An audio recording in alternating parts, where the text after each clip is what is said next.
Hello, everybody. It's Michael Pierce, and we're doing part two, everybody. Part two. It's so exciting. I have tried recording this like 57 times or whatever, and I just keep messing up or not feeling satisfied or whatever. So if I seem tired, it's because I've repeated some of these lines many times before, as I'm trying to get this right and not go off on very long tangents that I've decided I don't want on YouTube. So, here we go. Number one, before I start, Patreon. Thank you, everybody who has donated to Patreon in the past or in the present. I genuinely appreciate it. It's very kind of you. Um, and I just wanted to thank you. No hard feelings if you don't want to donate anymore, or, you can donate for as long as you want, as much as you want, as little. Um, I'm very hands off with it. I just am appreciative to have that kind of support from you. So thank you for even ever considering to do that. Number two is I wanted to try to give an introduction to why am I doing this video. I've It's part of one of the reasons, by the way, that I've done so many takes of this video is, well, one is because I keep saying and I just don't think I'm going to be able to crack that in recording this video. But more importantly is I keep flailing around explaining why I'm doing this. So let's try this again. Like I said in the first video, on my channel, I've generally tried to avoid political topics, and I haven't done a very good job of that. In certain respects, certainly not now. But I wanted to make this video because, if anything, I wanted to experiment with talking about these topics in a particular way. So the way in which I am talking about these things, in my mind, is just as important as what I am actually saying. Um, One of the reasons that I think Jordan Peterson is so popular is for that reason. I think it's not just what he is saying, it's the way in which he's saying it, and perhaps even more than that, the person that he is, and that people can tell he really is. He's this lightning in a bottle of sensitivity and strength that is just perfect for I think my generation in particular, but for many other people in sort of the 21st century. It's this perfect storm.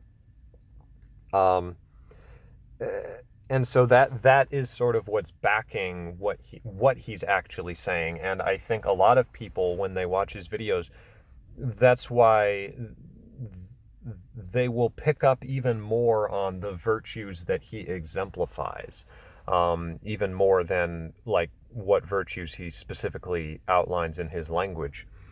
And so excuse me, it's interesting because I've mentioned Jordan Peterson a number of times on my channel. I think that the ratio of my critiquing him is higher.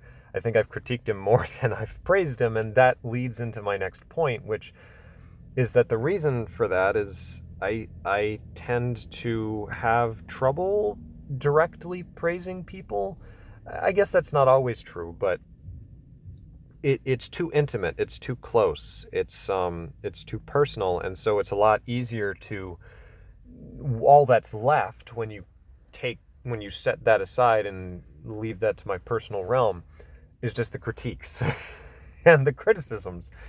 And so if that's how these videos ever sound, and I don't think they do, but just in case I ever sound that way, if I'm critiquing them, it's ironically because I actually like them. Well, I don't like Queen, but like I say things like that I don't like Queen, or I think her haircut's stupid or whatever. And I'm making fun of myself to some degree, because it's like, who cares what her hair looks like? I'm just trying to be transparent, and by doing that, it's actually a gesture of love and good faith to them. They'll never see this video. I mean, unless you figure out who they are, and then sure, you can share it to them, I guess. They'll probably be confused and weirded out and annoyed by me, but that's fine. Um, I'm just trying to be transparent and try to address things in a way that is not full of vitriol or bitterness or inflammatory or doomsday or anything like that. And I think that's important because I think that one of the virtues that we are and has always been under threat through history, but we're still a part of history, so it's under threat now, is love, which is not a very original thing to say. It sounds very trite, but I mean it. And I can't define what love is, but I think everybody intuitively knows what it is. There's always a spark flickering in people, and all I can do is try to invoke it and hope that people will be able to watch and see maybe what I mean by it. So, I do love these people, and not in a creepy way. I don't feel like I have to like somebody in order to love them. In some sense, that's almost the test of love, that you don't actually really like the person, but you can still love them in this weird almost, and not in an abstract sense, but like in a way that my heart kind of yearns towards them. And you know I don't want to hurt them, but I also disagree with them. And I'll like if I didn't criticize them, if I didn't even say something like, I think your haircut's stupid, the fact that I'm saying their haircut's stupid, one is because I'm not saying it to their face, so maybe I'm just a coward. But but really it's more, as Slavoj Zizek says, someone's your friend when you can insult each other. And so it's a gesture of good faith that I'm doing that, as odd as it sounds. And, doing it with hopefully a tone of voice that is not mean, but is just honest. So I don't know if any of that makes sense. I'm doing my best here. You know, God help me not to get nervous and turn off this stupid video, because I'm going to record it. I want this done.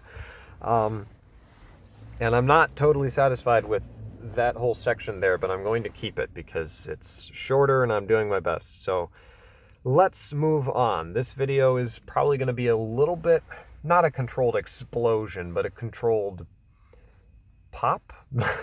I don't know. Because I'm going to spin off a little bit at times to just sort of get out some of my thoughts on some of these political issues, or the way that some of these zeitgeists, or the way that people have been talking about things, particularly the way that people who identify themselves with social justice have talked about some of these things. And I'm going to critique some things, or just share my commentary, and also continue with the question session of this event. So let's get down to it. I don't have all the questions here, by the way. This is a selection of parts from it that I thought were interesting. So the first question was, when did you know that you were fierce? Which, it was a young lady asking that. Farm Girl answered first. She claimed she was fighting for workmen's rights since she was the tender age of 14. And so, for instance, she felt at that age that if the fishermen, she grew up in this rural working class area, if the fishermen got a section in the local newspaper all to themselves, then the farm workers should have one too. So she campaigned for that, and she got it. She got a section in the newspaper. She's a 14-year-old, and she was the one writing this, some kind of a section. I don't fully know what that's supposed to mean, but I'm proud of her. She's she's got spunk, so I guess I just wanted to, so that was her saying that was when she decided, I am going to be an activist. And it's like, okay.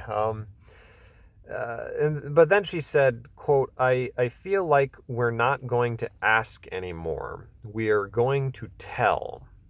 We've done enough asking. Now we're going to make it happen.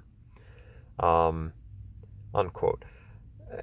And it's like, it's, very confrontational. There's very much this sense of we're fed up.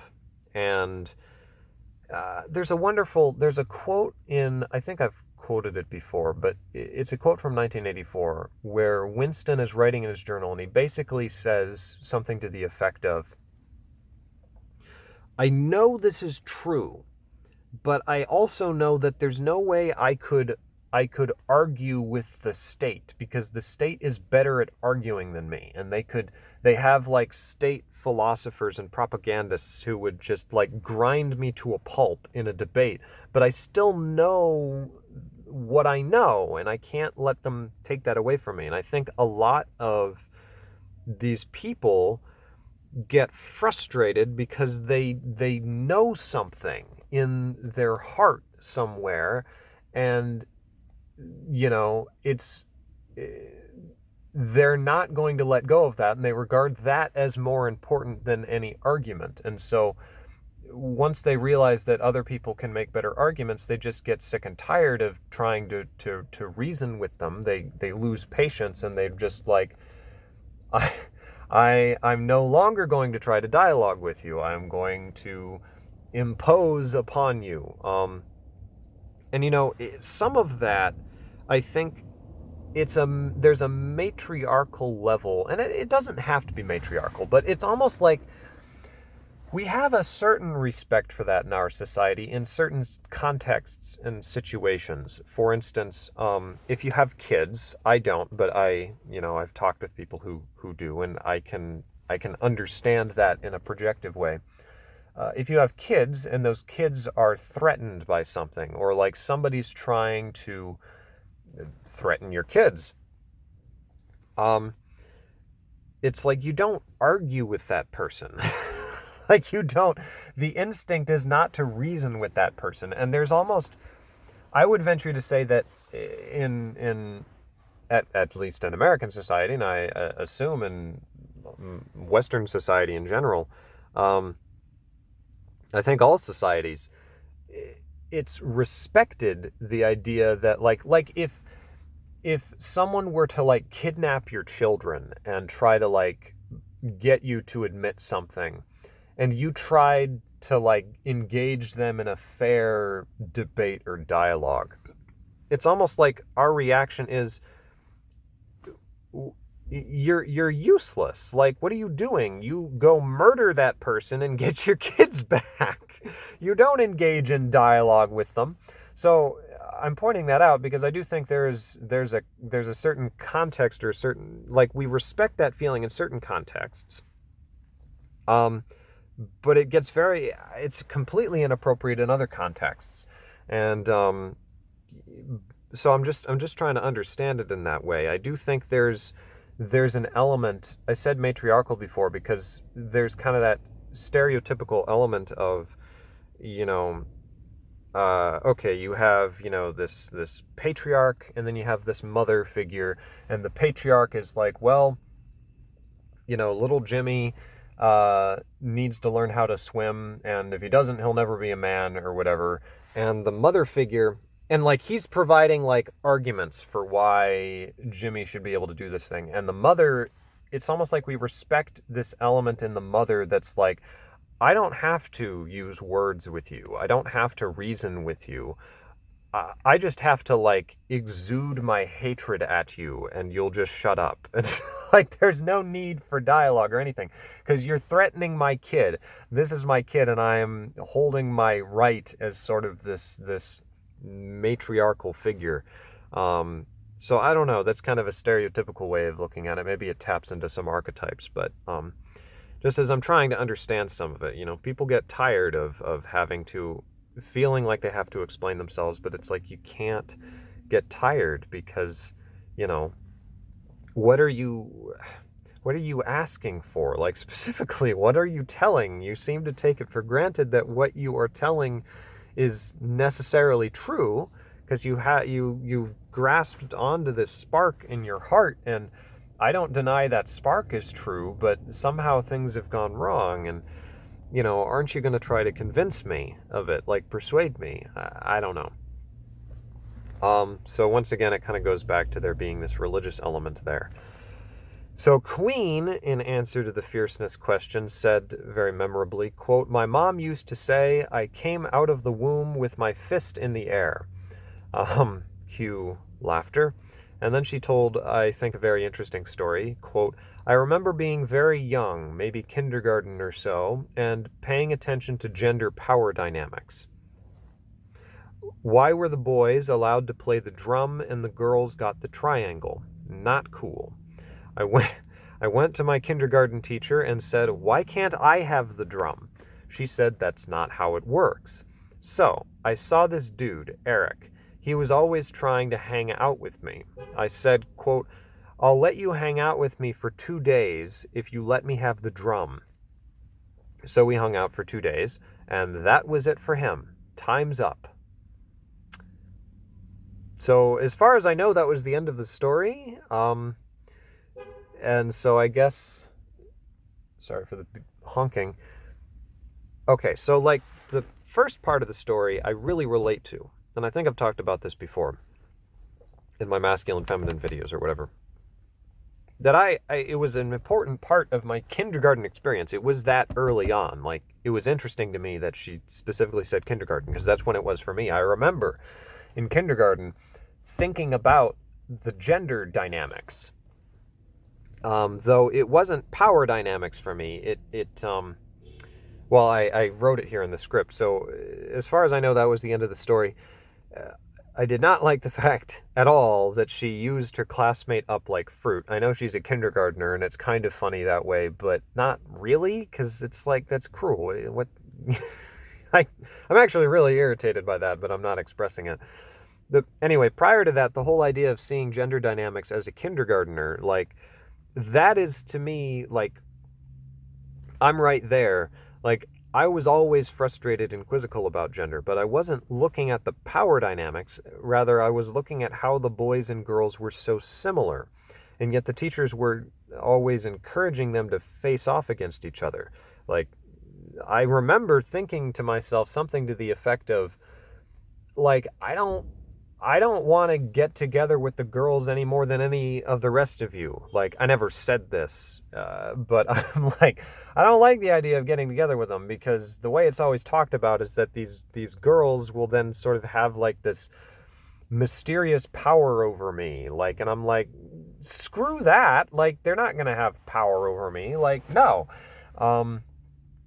And I don't want to have power over them. Like, forget all of this nonsense about power dynamics. I just want to be everybody's friend. So it's like, but I was like, I don't want to end up with them any more than the rest of you. But like, all of our parents, you know, I don't recall, you know, I don't recall even knowing about same-sex relationships until I was in like middle school. So we're not factoring that in there. But certainly biologically, it's true that man, woman comes together, and I'm like, okay, this is the pattern, so this is gonna happen probably, so why are you guys making this more difficult? Why are you trying to exacerbate the tension here? Like, you know, you stupid teachers, why are you making this harder? Everybody's getting along. But anyway, obviously it's more complicated, but I just think that's interesting. It's bothered me for a long time, but I'd have to make a separate video about that. Anyway, another thing Queen said that was very interesting was, quote, my mother would tell me to always do something to change what I didn't like, unquote, which in some contexts is, I think, very appropriate and empowering. And in other contexts, and I'm only distinguishing between what these contexts are intuitively, I can't give you a hard and fast rule, at least not right now. But I just feel like in other contexts that is very much not appropriate, when there's something that either to think pessimistically cannot be changed, or at least I think that melds into the second one. I don't like saying that things can't be changed. I think a lot of things can be changed, but the question is, is it worth it to try changing it? And like, what do you have to sacrifice in order to get that thing? Like, if the sacrifice, and whether or not that sacrifice effectively would just undermine the whole point of getting the thing, in which case it would essentially be impossible. So, though I do think, so I'll go ahead and make this comment. So because I think this is central. So let's go ahead and, for simplicity's sake, say, okay, you have this more conservative side and you have this more progressive side. The conservatives want to stay or even move backwards, but generally it's just stay, and I think it's just stay, and the progressives want to move in some direction. I think it's even technically progressive to say that you want to bring things back. People will say that's paleo conservatism or like reactionary, but in my mind I'm just thinking like there's the people who want to change stuff and there's the people who want to keep things stable. In any case, the conservative group is like, listen, we don't like the way things are any more than the progressives do. We just don't want to screw things up even worse by trying to change them. That's the classic argument. But the progressives are like, we have to make that risk because the way things are, the way certain things are now, are so morally reprehensible and disgusting to us that we cannot sleep at night until this is changed. And so I think I tend to agree with the conservative side of things more because I just don't want to make things worse, because things can get very, very bad if you're not careful. But I do worry about that way of thinking going too far and becoming complacent to things that can be changed, because we have changed things. I do think that. I think things have improved in a lot of areas. Excuse me. Like, you go back to like ancient Greek times, and yeah, it was, for lack of any other words, it was this patriarchal society. It was very oppressive to the women, and there were members of that society who, like Aristophanes, who made fun of it, and you can say that was a part of trying to go against the oppression, or he was just playing into it, whatever. And I think things have vastly improved in certain areas of the world in that respect, but I'm not going to get into that whole thing. And so, like, if you had just remained complacent saying there's no way we'll be able to change this, it's like, I just don't, that doesn't seem right to me. So, once again, I always tend to find myself, like a lot of people, caught in the middle between these two, what I perceive to be two extremes. And so I think where I tend to stand is I have this, the way I expressed it in one of the previous videos that I was trying to record, I have, and I think a lot of people have, a faith in the fact that, and I think this is essential, I have faith in, sorry, I keep losing my train of thought. I have faith in the ultimately good nature of existence itself. And it's a faith because I don't know if it's even possible to provide rational reasons for why this has to be the case. But I have a faith that reality is not so constituted that there has to be, that we have to live in a society that ultimately has really, really awful things going on. So for instance, like rape or something. Like, I cannot believe that rape is like somehow necessary for existence to happen.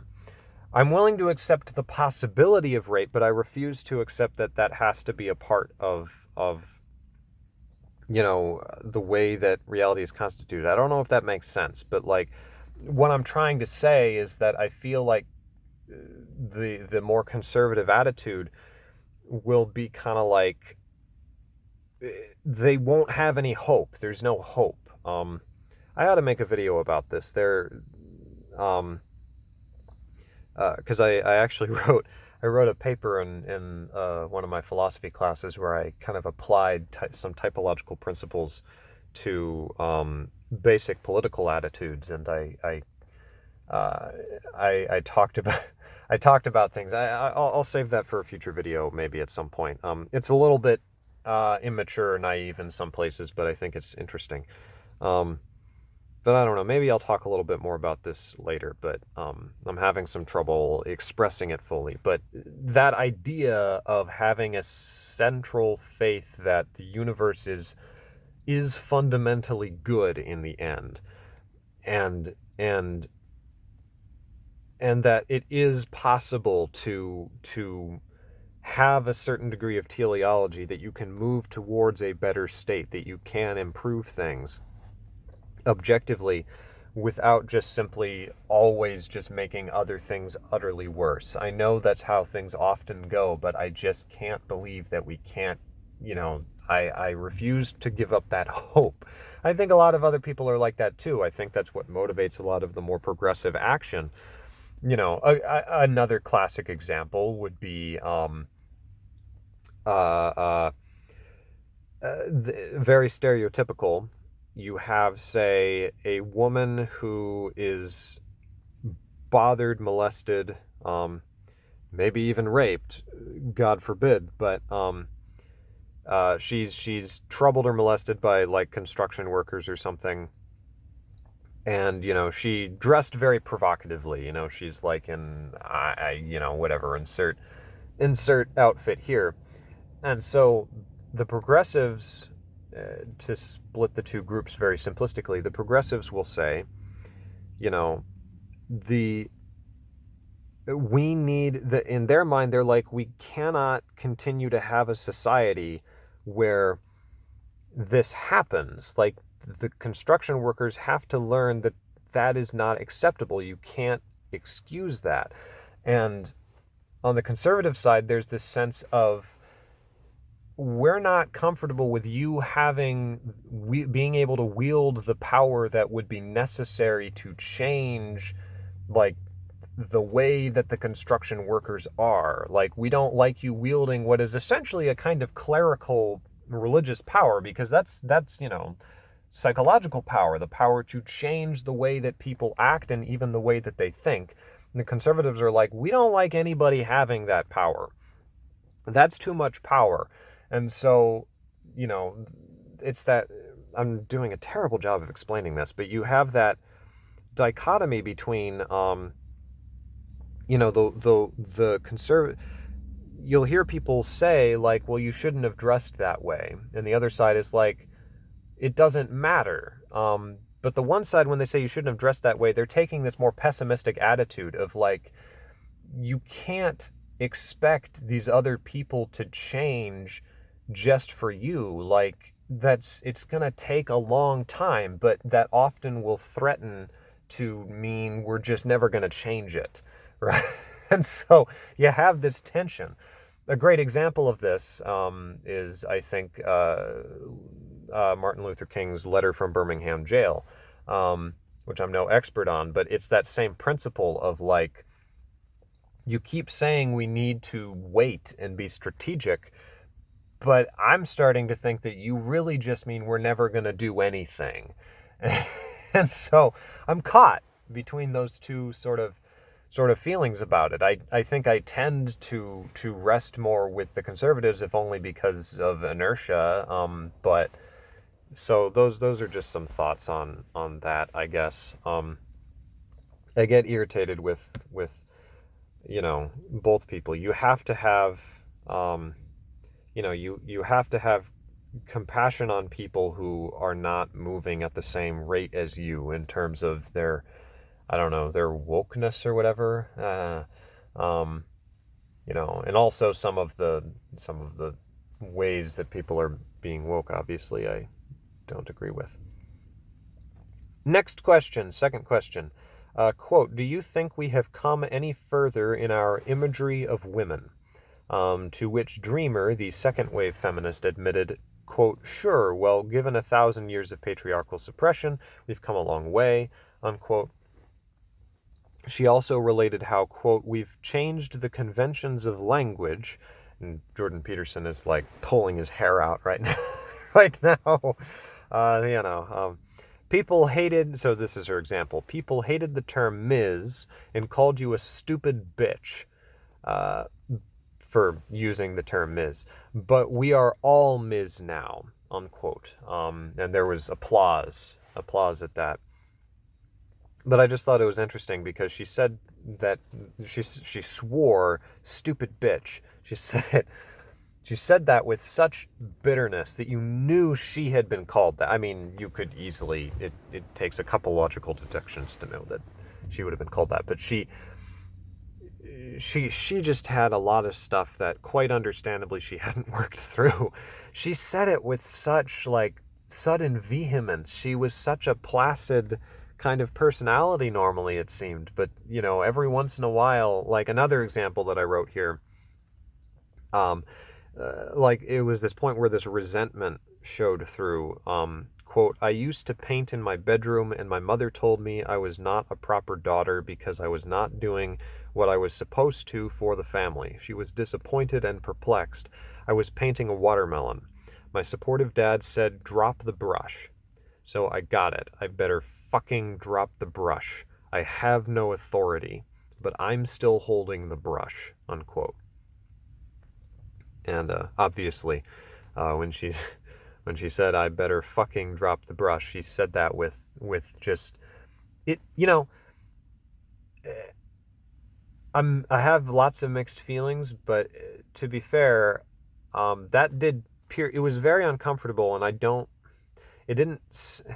It just seems so sad and so like pained, but it pierced through me, you know, like an arrow. Like both times it was just like, oh, like I got kind of jumped,